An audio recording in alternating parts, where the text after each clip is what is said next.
Good afternoon, YouTube land. It's your boy Steve at Vassmotorsports. Today we're going to be working on the Bass Tracker. This is the one I restored. It pretty much was going to scrap, and I saved it, rescued it, brought her back to life. I'll tell you, she turned out to be a beaut. Not trying to brag, but it just turned out really nice. So if you want to see any of that, there's plenty of videos on the channel there. Hopefully you'll like what you see, give me a thumbs up. Maybe subscribe to the channel. I'm trying to get her to grow. But today we're working on the Mercury. This is the 2-stroke 60 horse. And let me show you what I found on it. We got a little problem going on. So where the water inlets are, you can see all the gear lube leaking out. That's no bueno. We don't want that. So what I did was I went ahead and pulled the vent and the drain plug. I'm letting her drain now, and what I'm going to do is drop this lower unit, take her in the shop on the stand there, and go ahead and check out some seals. I'm going to go ahead and pressure check it. Like I said, the thing runs great. I've already had it to the lake. I had already changed the fluid in it, put new fluid, and it looks like it's already leaked some out. But anyway, you can see here we've got a little trail of it. So I'm guessing it's probably the input shaft that comes from the motor down into the outdrive. It's under the impeller. There's a seal or two under there. Got a 5/8 on this one. Go ahead and take this off, and there's another bolt hiding behind it. We've got 2 on each side. They're more 5/8. Go ahead and get those busted loose. I'm going to stick the drain plugs back in a second when it's finished up. Looks like it's getting close to finished. That way we won't have it dripping around. Let me go ahead and get that lower unit off. And I'm going to go ahead and pull the prop off while it's still mounted to the engine. It'll be a little easier to work with before I put it on the stand, because I do want to check these seals anyway when I do the pressure check.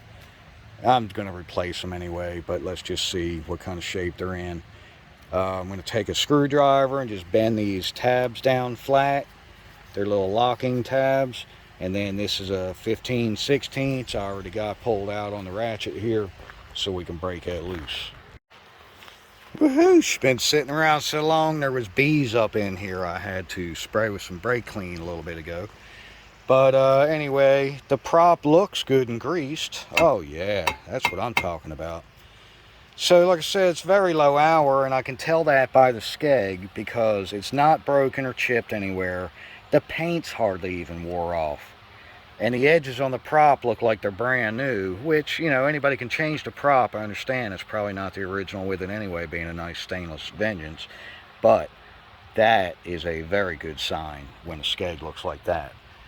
So anyway, one tip I wanted to mention is, since we're going to drop this lower unit, the shift shaft can turn a little bit while we're doing any of this process.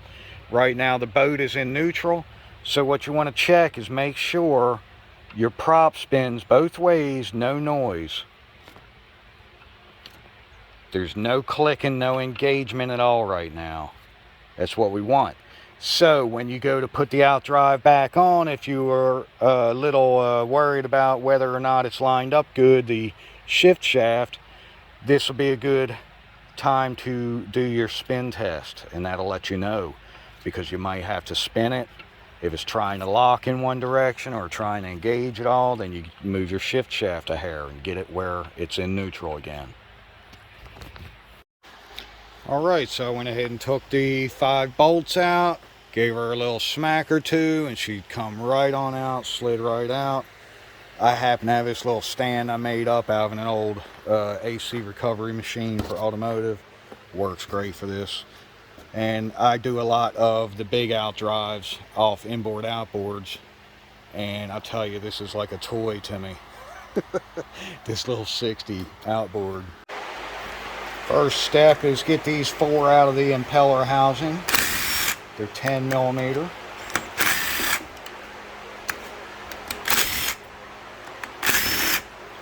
I would normally use a magnetic tray, but all this stuff is stainless as far as the bolts, so that really won't work for us.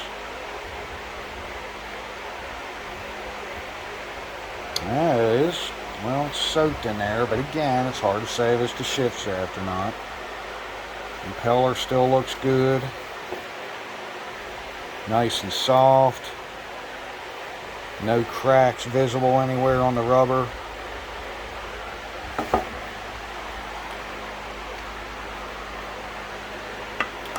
I'm going to have to go ahead and pull these other two out of the front there.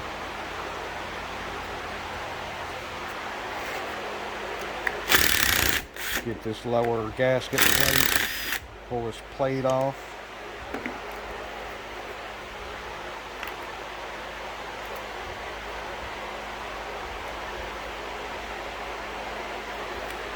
Don't forget that keyway. Do not let the keyway drop or fall or get lost or any of that good stuff. I'll need a screwdriver or something to pop that up. Alright, well, I was right on that one. It's definitely the input seal. And I just have this is for radiators, to pump up the radiator and pressurize the system in cars. And I pretty much just took the end of the hose, took it over to the grinder, tapered the end of the hose a little, and pretty much screwed the rubber hose right in. It doesn't take much pressure. I only had it about 5 or 6 pounds. It was leaking pretty bad. Yeah, 5 pounds she's leaking. She needs to hold at least 12, maybe a little more. I'll spray a little something on here just to see, but I don't think it's leaking. And still nothing ever come out of the actual prop shaft, so I think we're all right, but most likely I'll probably change those. Now I'm just going around and going to pop this housing piece out. It's got a perfect little slot there for a screwdriver. I keep going from one side to the other, just tapping it with a hammer here, and it's already been raising up. I went ahead and sprayed WD-40 around it before I even started to let that soak in there. I know it's got a lot of gear lube leaking and all, but it's still not the same as spraying a penetrating lube to get down in here, because there's an O-ring on the outside of this plastic housing. So we're going to try to get it out without damaging it. Sometimes you can just buy the whole replacement housing with the seal in it and O-ring. A lot of the kits I've been seeing for these outboards, which I don't mess with much, they're not showing the whole housing, they only have the seals. So I'm going to get it out without damaging it. Alright, so I got her to pop loose. Now we can work that up out of there. Straight up and over the top of the shaft there. Got her out without damaging it, and there is the seal. I'm not even sure if it is a replaceable seal. Oh yeah, it is. Okay, alright. That's the one I keep seeing in the kit. So they don't give you the housing. Try not to break the housing. And you can see there's a lot of dirt and debris here around the outside. We're going to change this O-ring. This one's already trying to fall out. I can see this metal seal here. And then there's going to be another one behind it. Oh yeah, she's in bad shape. I was using very little to no pressure, and it's already falling apart. Let me pop that one out. Alright, so I just took a screwdriver and stuck it in at a good angle to catch the actual metal, because it's a fat metal like this. Got her popped out without hurting this plastic housing here. We want to be able to reuse this, looks like. And this seal is definitely the one leaking, but obviously it goes in like this. That way the spring side is going to be facing down into the motor, or into the lower unit, to hold pressure, any pressure that it does build up from coming out. Alright, so I went ahead and brought the out driving stuff down here to Florida with me. I ordered my new kit, come from SEI Industries over here right outside of Tampa. And it's a good thing to know that they're over there. It's Oldsmar, Florida. But anyway, I got my whole kit here that'll do the whole bottom end, but I'm not going to bother with the prop shaft right now. The main thing that was leaking is this, as you've seen, this seal here on the input shaft, so we're going to go ahead and do that, and the shift shaft seal just for the heck of it. I doubt there was anything wrong with it. Shifter only moves a little bit and every so often. The drive shaft, of course, is spinning high RPM the whole time the engine's running. Same with the prop output. But I guess with the way the outdrive is always sitting, this one's always soaked in oil, and this one was not, because the oil level goes down a little as it's sitting. So I'm not sure if that had anything to do with it. I just know it's leaking. So let's go ahead and get this opened up. I'm going to pop these couple seals in, and then we'll use an adjustable wrench around the shaft here to pop that down into place.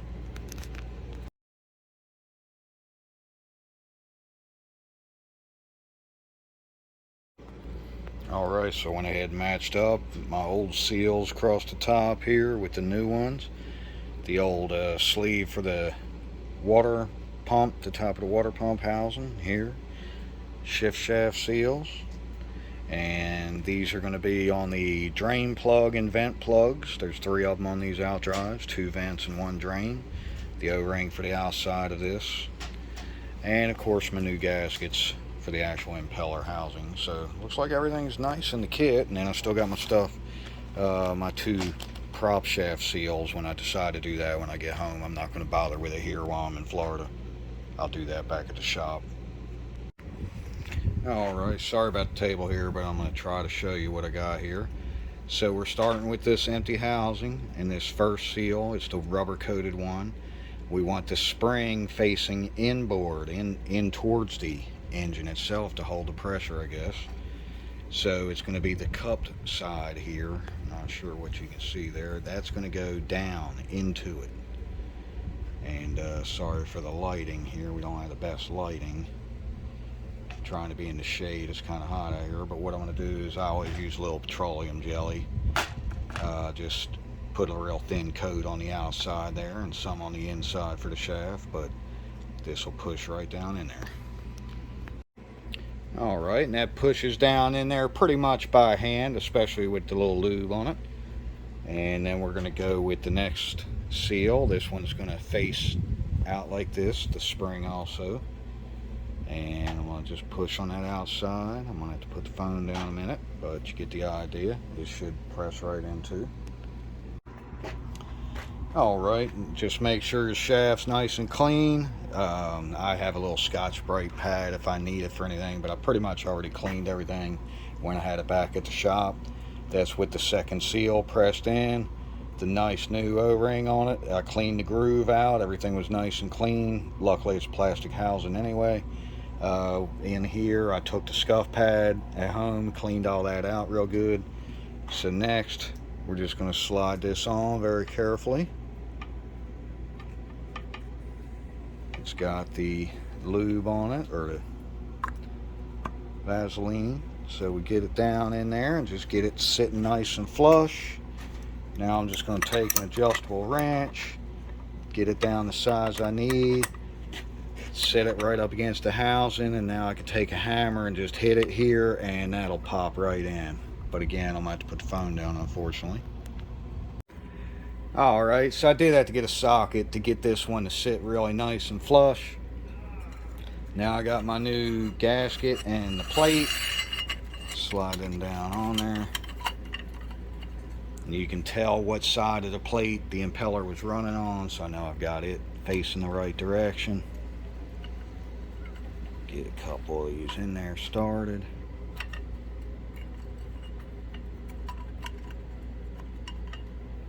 These are 10 millimeters again. And now it's pretty much time. I've got a little washer. If I can find it, don't lose that. It's like a real thin plastic washer. That one's going to slide down on here first, around the shaft. And then we need to put that little keyway in. Don't forget that keyway. It's what makes the impeller spin. I'll put a little Vaseline on there to hold it in place while I slip the impeller on. What I'm going to do is, since I don't have my stand table here, I just got the outdrive laying on the side. I want everything to be lined up. So I stuck all 6 bolts in, but I'm only going to tighten these 2 front ones here. I just put all them in to get everything lined up. And then that way I can take these 4 back out and slide the impeller on. So let's get these tightened down.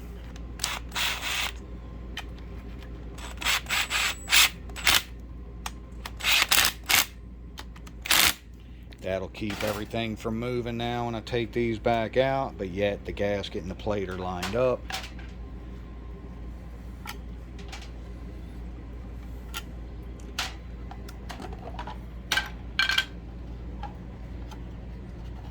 Put on some Vaseline here, or grease, whatever you have. Put a little on the shaft there, but I really want that spot done. And what I'm going to do is get the keyway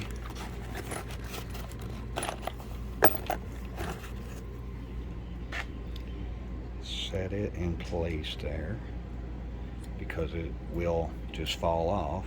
So we're going to set that in place, get the impeller here,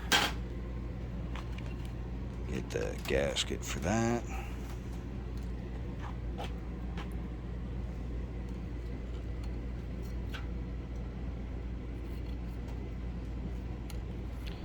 Slide it around like that, and then look in there where your groove is, and it's going to go this way. So actually what I'm going to do is slide this over to the edge, because instead of turning this and taking a chance on that falling off, I'm going to leave it up in the air. But that means when I slip on this impeller, I'm just going to get it to go over the groove. And there she is. She started over it. And then now I can clock it the right direction like so. But I need both hands so I can get this gasket up in here. Go ahead and get my bolts in there. And I actually had to slide that back off because I forgot the little plastic washer that goes on behind the impeller. It goes on the shaft first. Then you put your keyway. Then you slide the impeller and housing down. Got all my bolts just started a little. Now I can zip them down. Do a little crossing on them so I don't get anything. I just made sure they started by hand so nothing gets stripped. Snug them down.